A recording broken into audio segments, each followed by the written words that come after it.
السلام علیکم ورحمۃ اللہ وبرکاتہ.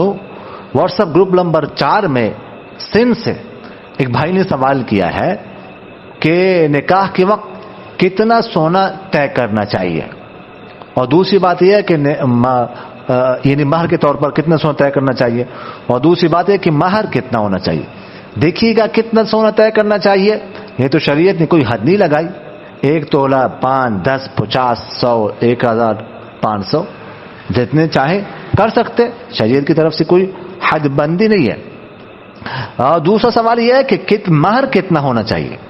تو مہر کم سے کم 10 درہم، 10 درہم سے کم نہ ہو، یعنی کم سے کم 36 تولے چاند جو ہے نا وہ 36 ماشے جو ہے نا وہ چاندی کے، اس سے کم نہ ہو، کم سے کم اتنا ہو.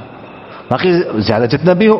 مہر فاطمی جو حضرت فاطمہ الزہرا رضی اللہ عنہ کا مہر طے ہوا تھا وہ 131 تولے چاندی، یعنی 500 درہم تھا. تو یہ کل بھی بہتر ہے. جزاکم اللہ خیر.